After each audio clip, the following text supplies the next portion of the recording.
आज के আমরা রেস্টুরেন্ট স্টাইল পনির বাটার মশলা বানাবো। প্রথমে মিক্সারে আদা, টমেটো, ধনেপাতা, ধনে গুঁড়ো, জিরে গুঁড়ো, কাজু বাদাম, কাশ্মীরি লঙ্কা গুঁড়ো, হলুদ সব একসাথে পেস্ট করে নেব। এবার কড়াতে বাটার দেবো আর কেটে রাখা পনিরগুলো দিয়ে দেব। এর মধ্যে অল্প কাশ্মীরি লঙ্কা গুঁড়ো, নুন দিয়ে পনিরগুলো ভেজে নেব।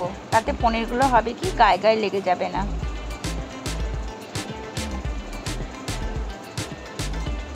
এবার অয়েল অ্যাড করব, তার মধ্যে আবার একটু বাটার দিয়ে দেব। এবার ছোট করে কেটে রাখা পেঁয়াজগুলো ভেজে নেব।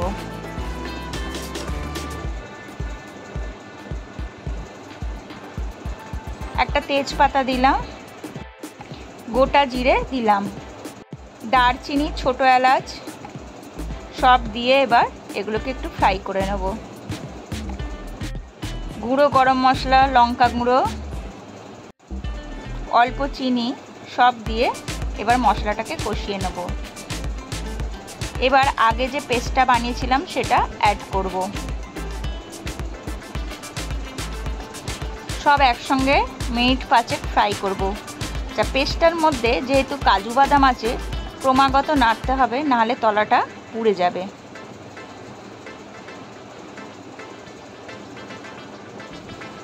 দেখুন তেল ছেড়ে যাচ্ছে।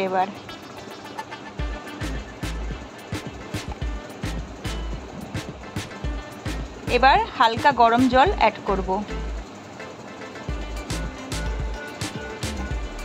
ফুট এসে গেলে তার মধ্যে ভেজে রাখা পনিরগুলো দিয়ে দেব।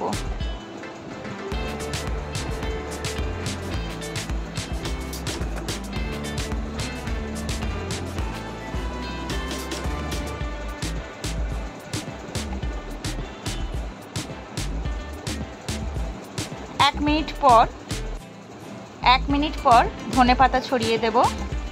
ব্যাস, আমাদের পনিরের ডিশ রেডি, পুরো হোটেল স্টাইল। এবার ফ্রেশ ক্রিম মিশিয়ে নেব। এটা কিন্তু কড়া থেকে নামানোর পর মেশাতে হবে। রেসিপিটি ভালো লাগলে অবশ্যই শেয়ার করবেন, কমেন্ট করবেন, লাইক দেবেন, সাবস্ক্রাইব করবেন। ধন্যবাদ।